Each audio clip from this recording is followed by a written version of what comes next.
I never thought turning 25 would mean sleeping in my beat-up Honda Civic, the engine ticking like a bomb as rain hammered the roof.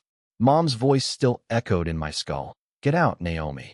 This is Ethan's house now," while Dad just nodded, his eyes glued to the floor like it held all the answers. But the real gut punch?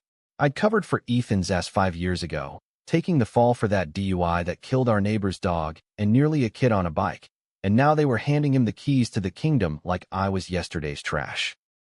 It started like any other family implosion in the heartland of Ohio, Rust Belt grit mixed with that fake Midwestern politeness that hides knives in the smiles. We'd grown up in that split level on Elm Street, the kind with aluminum siding peeling like old scabs and a backyard that backed onto the rusting skeleton of a steel mill. Dad worked the line at the auto plant until it shuttered in 18. Mom waitressed at the diner where the coffee tasted like regret. Ethan and I, we were the yin and yang of survival. Him the golden boy, charming his way through high school football and community college. Me the grinder, community college dropout turned night shift phlebotomist at the hospital, drawing blood from strangers while dreaming of something bigger. My birthday fell on a Tuesday, nothing fancy planned. Just takeout from Mario's Pizza and a 6-pack of craft IPA that I'd splurged on with my overtime.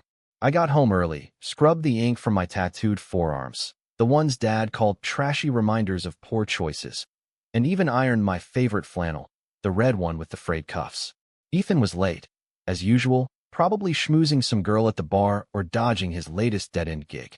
When the doorbell rang at 7 sharp, I figured it was the delivery guy, but no.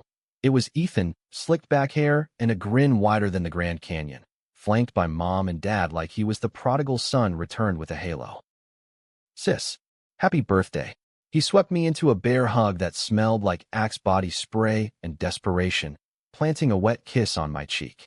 Mom bustled in behind, arms loaded with a sheet cake from the grocery store bakery, the kind with that grainy blue icing that sticks to your teeth.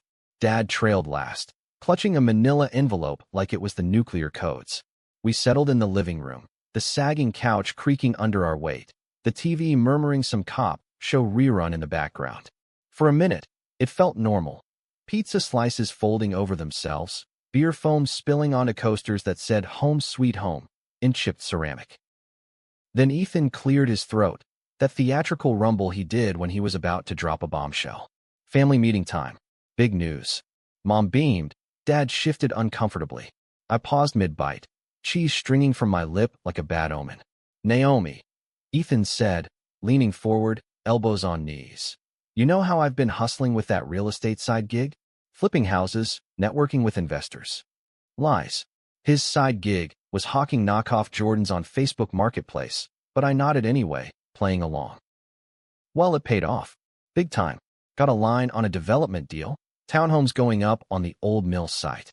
And the bank? They're fronting me the down payment on this place. He gestured around the room like a game show host, the envelope slapping onto the coffee table. I blinked, brain scrambling. This place? Our house. Dad finally spoke, voice gravelly from years of chain-smoking camels. "It's a good opportunity now. Ethan's got vision. The market's hot. Could double the value in a year." Mom chimed in, her diner server cheer cracking at the edges. "We're so proud of him. And you, honey, you're doing great at the hospital. You'll land on your feet." Land on my feet? The pizza turned to ash in my mouth. "Wait, what? You're selling?" To Ethan. Laughter bubbled up, hysterical and wrong. "Guys, this is my birthday. You're joking, right?"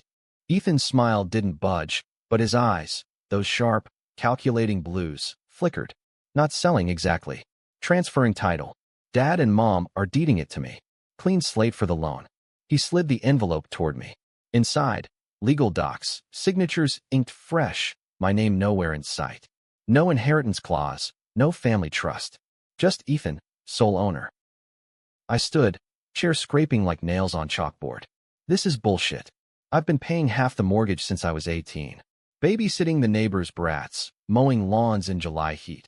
Hell, I covered the roof repair last winter. My voice cracked, fists balling at my sides. Mom's face crumpled. "Naomi, language. It's for the family." "For the family?" I spat it like venom. "Ethan's the one who." Dad's hand shot up, silencing me. "Enough. We've discussed this. Ethan's turning it around. You need to move on. Move on." like I was a bad investment, a stock that tanked. The argument blurred into shouts, me railing about fairness, them circling wagons around their prince. Ethan played peacemaker. All sis, it's not personal. But I saw the triumph in his slouch. The way he lounged like the throne was already his. When I grabbed my keys, storming for the door, Mom blocked it, eyes wet but steel. If you can't support your brother, maybe it's time you found your own way. And Dad, my rock-solid dad who'd taught me to change a tire and swear in 3 languages, just said it. Get out, Naomi. This is Ethan's house now. The door slammed behind me, lock clicking like a guillotine. Rain started then, a biblical downpour that soaked me to the bone as I slid into the Civic, cake box forgotten on the dash. I sat there idling, wipers slapping futility, watching shadows flicker in the window. Ethan raising a toast, Mom laughing, Dad cracking a rare smile. My birthday, their victory lap. But as the engine hummed, something ignited in my gut, not just rage, but a cold, surgical clarity. I'd taken the hit for Ethan before. 5 years ago, that rainy night on Route 42, and behind the wheel 3 sheets to the wind after celebrating his 21st at the VFW Hall. He'd swerved, clipped old Mr. Hargrove's lab on the shoulder, then sideswiped a mailbox before fishtailing into the guardrail. The dog didn't make it. Euthanized at the scene, and little Tommy Ruiz, biking home from practice, ended up with a shattered femur and nightmares for life. Ethan panicked, called me sobbing. Now, I can't lose everything. Football scholarship, Dad's respect, please. So I did it. Drove out, switched seats in the ditch, breathalyzed clean because I'd been pulling a double at the blood bank. Told the cops it was me, some bullshit about celebrating solo after a breakup. Community service, suspended license, $1,000 in fines I scraped from tips. Ethan, clean record, straight to his promising future. Mom and Dad never knew the truth. Ethan swore me to silence, and I kept it because blood's thicker than the law. Now, that debt was called in, and they were foreclosing on my soul. I peeled out of the driveway, tires hydroplaning on the slick blacktop, headlights cutting through the storm like accusatory fingers. Fine. If this was war, I'd fight dirty. Ethan wanted the house. He'd get it, mortgage and all, with termites in the foundation he'd never see coming. The next morning, dawn breaking gray and unforgiving over the strip malls and Dollar Generals of Youngstown. I crashed at my coworker Lena's couch, a lumpy futon in her basement apartment that smelled like wet dog and microwave popcorn. Lena, bless her chain-smoking heart, brewed Folgers strong enough to strip paint and listened without interrupting as I unloaded the whole sordid saga. That's cold, girl, she drawled, her Kentucky twang thickening with sympathy. Your own blood? Kicking you to the curb on your birthday? I'd key their minivan and call it art. Tempting. But no, petty scratches wouldn't touch the rod at the core. I needed a scalpel, not a switchblade. By noon, I'd texted my boss for an emergency shift, drawing vials from flu shot lines at the free clinic, each prick a meditation on payback. Blood in, blood out. That's when the plan crystallized, financial evisceration. Ethan thought he was slick with his real estate hustle. I'd been quietly socking away for years, a secret Roth IRA fat with hospital bonuses and side gigs phlebotomizing at weddings. Ironic, sucking life from the vein of celebration. 20 grand, give or take. Enough seed money for leverage. First move, reconnaissance. I drove by the house that evening, parking under the sagging oaks across the street, binoculars from Dad's old hunting gear fogging in the chill. Lights blazed in the kitchen, Mom chopping onions for chili, Dad nursing a hams on the recliner, Ethan pacing with his phone, gesticulating like a Wall Street wolf. He was pitching the deal, I could tell, arms flailing, that salesman swagger. But I knew his tells, the way he tugged his earlobe when lying, the pause before dropping the hook. Whatever investors he had, they were marks, and the house was collateral. I started digging that night, holed up in Lena's with her ancient Dell laptop wheezing like an asthmatic. Public records first, Mahoning County Clerk's site, a labyrinth of PDFs and scanned deeds. Sure enough, the transfer was filed, parents to Ethan, clean title, no liens except the existing mortgage I'd co-signed in 19 after Dad's plant laid him off. My name, buried in the fine print as guarantor. That was my in. A quick call to the bank, pretexting as Naomi Hargrove, distant cousin checking inheritance, confirmed it. default on payments, and the hammer fell on all parties. But Ethan? He'd assumed the primary, thinking my signature was just a formality. Fool. By midnight, I drafted emails to a PI buddy from the hospital. Ex-cop named Rico owed me for stitching his kid's eyebrow after a skate park wipeout. Need dirt on Ethan Caldwell. Debts, side chicks, shady deals. Discreet. His reply pinged at 2 a.m. On it. $500 wire. Results in 48. Wired. Sleep came fitful. Dreams of that night on Route 42 replaying in Technicolor. Sirens wailing. Ethan's panicked whispers as I wiped his prints from the wheel. The metallic tang of fear in my throat. I'd saved him then. Lied to badges and judges. Swallowed the shame of court-mandated AA meetings where I sipped ginger ale and nodded along. For family. For loyalty. What a crock. Day 2 dawned with Rico's prelim report. Ethan had racked up $15,000 in credit card debt, Vegas weekends, business trips, to AC that smelled like hookers and blackjack. Worse, his investors. A fly-by-night outfit called Midwest Renewal Partners, fronts for a loan shark ring out of Cleveland. Shaky at best. I laughed, bitter and barking, as Lena handed me a plate of Eggo waffles drowned in Aunt Jemima. Revenge breakfast, she toasted with her mug. I hit the road after, Civic guzzling gas toward the county assessor's office in Warren, a squat brick bunker reeking of mildew and bureaucracy. Posing as a prospective buyer, Naomi Ellis, realtor in training. I sweet-talked the clerk into pulling comps on the neighborhood. Elm Street values? Stagnant since the mill closed, thanks to lead contamination scares from the river runoff. No townhomes rising anytime soon. Zoning board shot down Ethan's pitch last month. He was bluffing the bank, pure and simple. Armed with printouts, I swung by the diner where Mom pulled doubles. She spotted me in the booth, grease-spattered apron hugging her hips, and froze mid-order, pencil hovering over her pad. Now? Honey, we need to talk. Save it. I slid the comps across the Formica, syrup sticky from the last shift. Ethan's deal? Smoke. Values are tanking, contamination reports pending. You deeded him a sinking ship. Her face paled under the fluorescent buzz, lips pursing like she'd sucked a lemon. He's got plans. Investors lined up. But doubt crept in, that telltale wrinkle between her brows. Tell him I said happy housewarming. I tossed a 20 for coffee I wouldn't drink and ghosted, heart pounding like I'd hot-wired the joint. That night, Phase 2, the anonymous tip. From a burner app on my phone, I emailed the bank's fraud department, detailed, damning, with scans of Ethan's debt statements Rico had unearthed. Suspected mortgage fraud, borrower Ethan Caldwell falsifying income for refinance. See attached. CC'd the county DA for good measure, flagging the old DUI cover-up as potential perjury tie-in. No names, just concerned citizen. Sleep? Nah. I paced Lena's basement, chain vaping the jewel I'd sworn off, plotting contingencies. What if they traced it? What if Mom caved and begged me back? Forgiveness? Not in this lifetime. Dawn brought the blowback. My phone, real one, lit up with Mom's number, voicemail trembling. Naomi, what did you do? The bank's calling, freezing the account. Ethan's furious, says you sabotaged him. Come home, please. We can fix this. Fix this. Like duct tape on a hemorrhaging artery. I didn't call back. Instead, I drove to the old mill site, chain-link fence rattling in the wind, weeds choking the gravel lots where Ethan dreamed his empire. Graffiti scarred the silos. Rust never sleeps. And I traced it with my finger, feeling the irony bite. He wanted to flip this corpse? I'd make sure it stayed buried. Rico's full dossier dropped that afternoon, a PDF thick as a phone book. Ethan not just in hock to sharks, but skimming from Mom's diner tips. $2K over 6 months, petty cash loans he'd never repaid. And the kicker? A restraining order from last year, dropped quietly. Some girl named Kendra, accusing him of stalking after she ghosted his texts.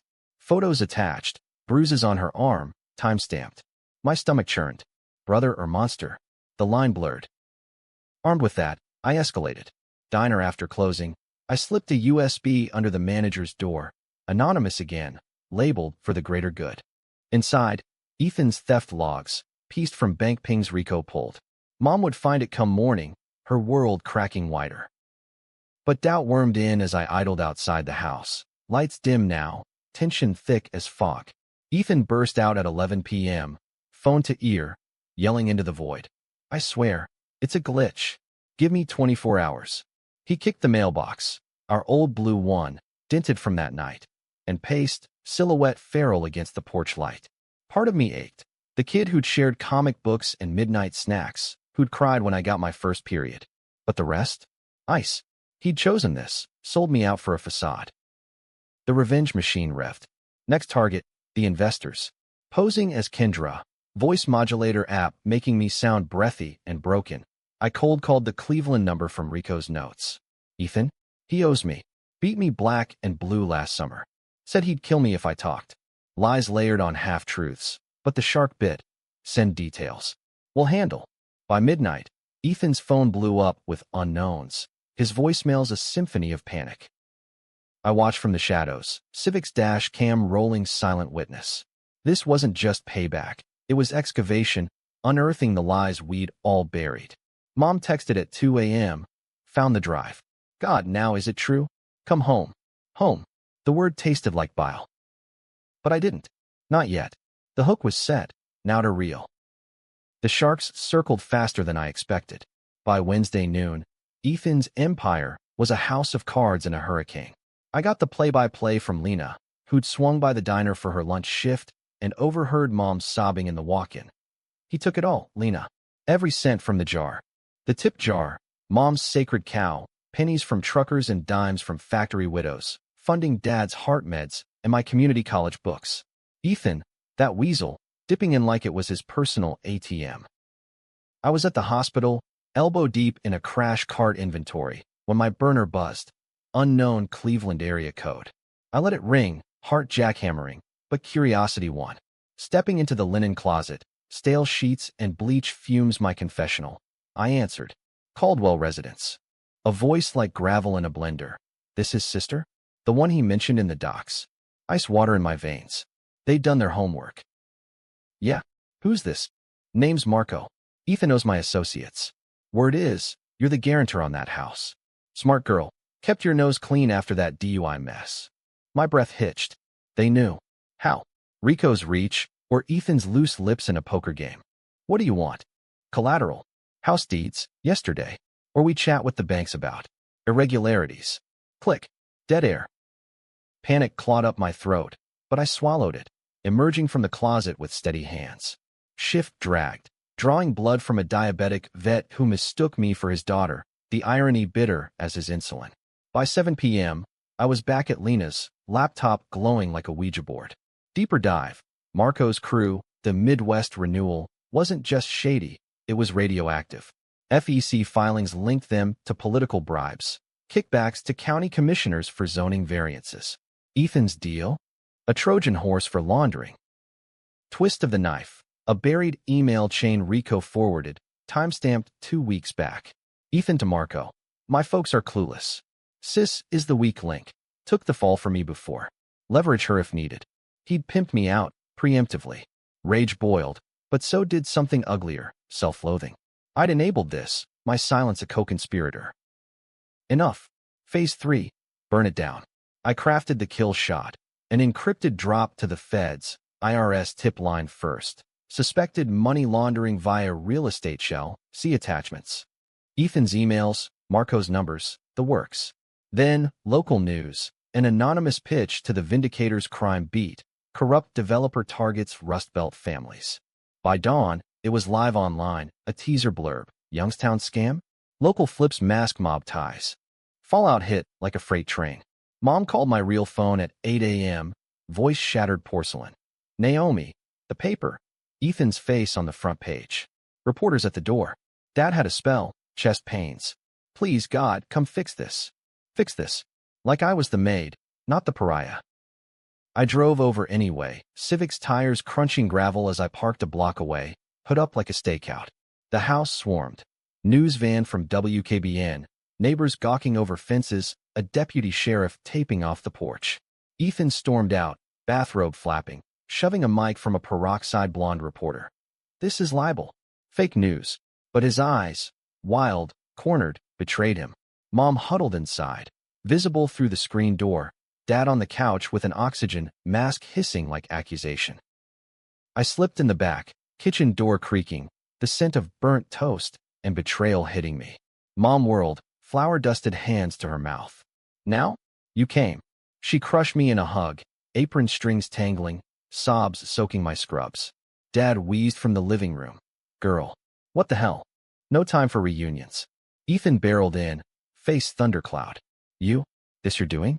Tipping off the press, the feds? He lunged, fingers grazing my arm. Not violent, but close enough to spark fear. I twisted free, voice steel. You sold us out, Ethan. Me, Mom, Dad, for what? A fantasy flip. Lies, he snarled, but the bluff cracked, tears streaking his cheeks. I was saving us. The mill site's gold, townhomes, jobs. You wouldn't get it, Miss Perfect, with your blood-sucking job and pity parties. Pity? I took your rap, Ethan. That dog, the kid, Tommy Ruiz still limps because of you.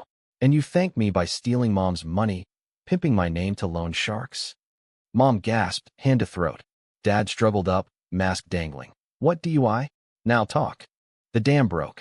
I spilled it all. The switch in the ditch, the lies to the judge, the years of silence. Mom crumpled against the fridge, Dad's face ashen. Ethan? He deflated, sliding down the cabinets like a punctured balloon. I didn't mean. It was one mistake. You said you'd always have my back. Family right. I echoed, bitter. Sirens wailed distant. Cops for Marco's goons, probably. The feds would follow. But here's where it gets murky, the gray that had split opinions like a bad divorce. As Ethan sobbed apologies, Mom whispering, my boys, my babies, I felt the pull, the old loyalty, the blood tie that had chained me. Part of me wanted to bolt, let the chips fall. But another? The Avenger, tasting victory sour as regret. I knelt, not forgiving, but bridging. Sign it back, Ethan. The house, to Mom and Dad, equal shares. I'll co-sign the mortgage clean, no sharks. But you come clean too. Therapy, restitution to Kendra, the Ruiz kid. Or I walk, and the feds get the full tape. Tape. Bluff. But it landed. He nodded, broken. Mom clutched us both, Dad's hand on my shoulder heavy as absolution. The reporters milled outside, flashbulbs popping like Judgment Day. We emerged together, family fractured but fused in crisis. Ethan's confession scripted for the 6 o'clock news. I messed up. Time to make it right. As the van pulled away, Marco's black SUV idling at the curb, I met his glare through tinted glass. Game over. Or was it? That night, back on Lena's couch, house limbo, lawyers tangling deeds. I found the twist in an old shoebox Mom pressed into my hands. Letters from 15, Ethan's handwriting scrawled on notebook paper. Now, I know about the fire. Dad's shed, the matches. It was you, covering for me again. What? The shed blaze. Arson cover for my teen rebellion. Pot smoke and stolen beers. I'd blamed Ethan then, the perfect scapegoat. He'd known. Carried it silent, just like I had for him. Who was the real betrayer? The protector? As rain lashed the window, I burned the letters in the sink, flames dancing shadows. Revenge tasted like ash, necessary, but choking. We'd rebuild, maybe. Or not. That's the rub. In the end, no heroes, just survivors trading debts in the dark. The fallout from Ethan's confession was a media circus that turned Elm Street into a sideshow. By Thursday morning, the Vindicator's full expose hit stands. Above the fold, Ethan's mugshot softened to a yearbook snap, headlines screaming, local Sun scam unravels. Mob ties exposed. I watched from the diner's parking lot, nursing a black coffee in a styrofoam cup that burned my palms, as Mom fielded calls from every busybody in Mahoning County. No comment, Gladys. Yes, we're okay. Her voice, hoarse from crying jags, cracked on the last word. Dad's spell landed him in Mercy Health for observation. Mild angina, the docs said, but stress was the real killer. I visited after my shift, navigating the ER like a ghost. Beeping monitors, fluorescent hell, the coppery tang of blood I'd drawn 100 times. He looked small in the bed, tubes snaking like accusations, but his grip on my hand was iron. Proud of you, kid, for fighting back. But, was it worth it? Nearly killed us all. Worth it? The question gnawed as I drove back, wipers battling a drizzle that smeared the windshield like guilt. Ethan's crew had scattered, His business partners, ghosting texts, the Cleveland number dead. Rico texted, "Sharks pulled back. Fed spooked him. You're clear." Clear. Huh. The house deed was in limbo, lawyers haggling over liens, but Mom swore it'd go joint. Me, her dad. Ethan, couch surfing at a buddy's, radio silent except for one voicemail at midnight. "Sis. Thanks. I owe you everything. Again." Oh. The word looped in my brain like a bad country tune on the classic rock station. I crashed hard that night. Dreams a montage of flames. The shed inferno I'd pinned on him at 16, matches from Dad's toolbox to cover my dumbass joyride on his John Deere, plowing up the neighbor's petunias high as a kite. Ethan took the heat, grounded for summer, extra chores, never snitched. Tit for tat, or endless cycle. Friday brought the reckoning. Kendra called. Reel her, number from Rico's file. "Naomi? It's about Ethan." Her voice trembled, Georgia lilt soft as kudzu. We met at a Tim Hortons off I-80, neutral ground, sticky tables, the hum of semis on the highway, donuts going stale under sneeze guards. She was younger than I pictured, mid-20s, freckles fading under exhaustion, a bruised shadow on her collarbone peeking from her cardigan. "He didn't hit me," she said first thing, stirring sugar into tea that steamed like confession. "The order? Overreaction. But the stalking? Yeah. Texts at 3 a.m., showing up at my job. Said he loved me, couldn't let go. My gut twisted. Why call now? Saw the news. Figured you'd get it, sister code." She slid a photo across. Her and Ethan, arms linked at Cedar Point last summer, his smile predatory even in pixel. He ghosted after I said no to moving in. Then the crazy started. But he helped me once. My car broke down in Akron. Towed me home, no strings. Complicated, right? Complicated. The word of the week. I nodded, buying her a cruller she picked at like evidence. "He's getting help. Mandated. If you press charges." She shook her head. "Nah. Water under. Just tell him I'm okay. And watch your back." She left with a hug that lingered, vanilla-scented and sisterly. Driving away, I punched the dash. Why couldn't he be all monster? Easier to hate. The feds looped in that afternoon. 2 suits from the Cleveland field office, badges gleaming in Mom's kitchen like bad omens. Agent Reyes, Latina firebrand with a no-bullshit bob, and her partner, a lanky Irish named O'Connor who doodled shamrocks on his notepad. "Ms. Caldwell, we appreciate the tip. Walk us through it." I did, carefully, skirting my vigilante edges, framing it as overhearing Ethan's calls. They nodded, jotting furiously, Reyes's eyes sharp as lancets. "Your brother's looking at wire fraud. Maybe Rico if the laundering sticks. You co-signed the mortgage. Any blowback?" "Blowback?" Mom interjected from the sink, suds to her elbows. "She's the victim here." O'Connor chuckled, dry as Melba toast. "In our line, everyone's got an angle. But yeah, Miss Caldwell, solid citizen. Clean record post-DUI." My blood froze. They knew. Reyes leaned in, voice low. "That night on 42? We pulled the file. Breathalyzer said 0.02, barely a sip. But the car's yours, prints match. Ethan's? Nowhere. Smells like a switch. Silence thick as fog." Mom's sponge clattered into the basin. "Dad, home now on beta blockers, cough from the table. What, they?" I met Reyes's gaze, steady. It was me. Drove straight edge that night. No switch. Lie layered on lie, but my voice didn't waver. O'Connor raised a brow. "Huh. File says otherwise. Witness saw 2 in the car pre-crash. Tommy Ruiz's mom. Probably, walking the dog. Shit." Reyes slid a card across. "If you remember different, call. We're building a case. Ethan's key, but family discounts only go so far." They left with coffee mugs rinsed, the screen door slapping finality. Mom rounded on me, eyes wild. "Now, tell me it's not true.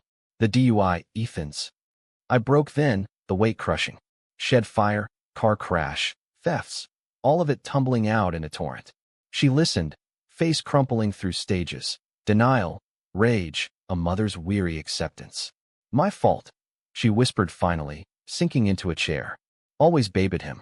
You? Tough love, like I got from Graham. Pushed you to be strong, but, God, I broke us." Dad pulled her close, his silence louder than sermons. Me? I fled to the backyard, the mill's silhouette looming like a guilty conscience, chain-smoking hand-rolled cigarettes I'd bummed from Lena. Stars pricked the sky, indifferent witnesses. Revenge?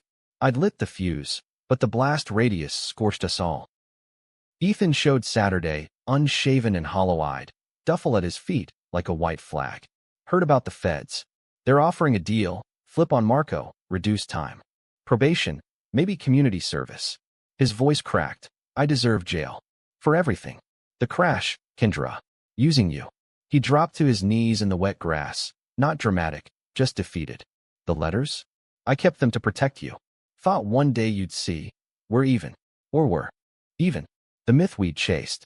I hauled him up, bones light as regret. We're not even. We're family. Fucked up, but stuck. We talked till dawn. Real talk, no scripts. His fears, being the failure Dad saw in the mirror. Mine, the invisible daughter, always the fixer. Mom joined at sunrise, coffee percolating like truce, Dad grunting approval from the glider. But the twist? It hit Monday, post-shift at the blood bank. A package waited, brown paper, no return. Inside, a burner phone, single text queued. You think it's over? Marco says hi. Ethan's print on the envelope? No. But the angle framing me? His play, or mine misfiring. I smashed it under my boot, shards glinting like broken trust. Call Reyes? Confess the switch? Or ride the wave, let the feds chase ghosts? The rub. Ethan's redemption felt real, but if he flipped to save skin, who'd burn? As sirens wailed distant, another bust, maybe. I chose. Dialed the agent. Remember that file? It was me driving. But Ethan, he confessed something bigger. Partial truth, the grayest mercy. Let the courts sort saints from sinners. In the end, the house stayed ours. Joint deed, no flips. Ethan got probation, therapy, a gig at the auto salvage yard wrenching wrecks. Me? Back in my room, walls thin as promises, drawing blood by day, plotting nothing by night. Revenge? It hollowed us, but hollowed space lets light in. Or so I tell myself, staring at the mill's rusting bones. Who's right? Who's wrong? Pull up a chair, America. Pour a bourbon. Let's argue till dawn. Epilogues and Rust Belt tales don't wrap neat, like a Hallmark bow on a foreclosure notice. 6 months post-meltdown, and Elm Street's the same cracked asphalt vein, pulsing with leaf blowers and bass-thumping lowriders. The mill site's fenced tighter now. EPA crews in hazmat suits probing the soil for toxins. Ethan's townhome dream deader than disco. Marco, indicted on racketeering, his renewal partners, a smoking crater in the feds win column. Reyes called once, post-deal. Your tip sealed it. Ethan's testimony. Gold. You're clear on the switch. Plea bargain. Sealed juvenile vibe. Juvenile. At 25, it stung like a backhanded compliment. Ethan's changed, or so the evidence suggests. He shows for group at the VA hall, court-mandated, but he sticks, sharing war stories minus the war. The crash as his battle, Kendra as collateral. Repaid mom's jar in full, 20s folded crisp from salvage yard grease money. Dates a girl now, quiet type from the library, book club, not blackjack. But I catch him sometimes, staring at the mailbox dent, fingers twitching like he itches to run. Blood's thick, but habits die screaming. Mom's softer around the edges, diner shifts cut to days only, baking pies for the church potluck like pennants. She hugs longer now, whispers, I see you, now, over breakfasts of Quaker oats and regret. Dad's on the mend, quitting smokes cold, trading camels for Sudoku puzzles that stump him pink. Smart kid. He grunts when I balance the checkbook, his way of saying sorry without the words. Me? The Avengers shed her cape, but the scars itch. Hospital bumped me to days, lead phlebotomist, drawing life from veins in the light instead of shadows. Lena jokes I'm domesticated, but she knows. One wrong text, one late-night knock, and the old fire sparks. I enrolled in real estate classes at YSU. Night courses, ironic twist, learning to flip not houses, but fates. Tommy Ruiz stopped by once, grown now, limp faint as a memory. Heard about your bro, told my mom. It wasn't you driving that night. Closure, you know? I bought him coffee, listened to his engineering dreams. Restitution, small but sharp. The real twist? That burner text wasn't Ethan's. Rico traced it post-smash. Burner bought cash at a BP in Erie, Pennsylvania, by a ghost with no face. Marco's parting shot? Or Kendra's revenge for the stalking spin? Or hell, Some rando neighbor with a grudge against the circus? I didn't chase. The feds did. Dead end. But it lingers, a loose thread in the American dream. Pull it, and the whole sweater unravels. Holidays hit hard that year. Thanksgiving. Turkey dry as accusations, but we carved it laughing. Ethan recounting a salvage yard fumble that nearly cost his thumb. Christmas. Lights strung crooked on the aluminum siding. Mom's sheet cake with forgive, iced, in loopy script. My birthday, 26 now, fell quiet. Takeout pizza. No drama. Just us around the table, toasting with root beer because Dad's on the wagon too. But late nights, when the house settles like a guilty sigh, I scroll the Vindicator archives on my phone. Ethan's face pixelated in infamy. Was it worth it? The sabotage, the tips, the lies upon lies. We'd argue it over beers at the VFW. Me saying yes, the hollowing made us whole. Ethan countering no, it nearly buried us alive. Mom play ref, family's not a ledger. Dad, silent nod, I saying both sides win. America loves its vendettas, true detective marathons, Reddit rants on toxic siblings, but ours? Gray as Ohio steel. No clear villain, no saintly revenge porn. Just survivors, trading scars for seconds at the table. Pull up that chair, pour deep. Who's the betrayer? The fixer? The fool? Dawn's breaking, your call. As for the house, still ours, mortgage ticking like a metronome. Ethan mows the lawn now, me patch the roof come spring. Blood's thicker than ink, but thinner than resolve. We rebuild, brick by bitter brick. Or we don't. That's the thrill, the debate that keeps the rust from setting in for good.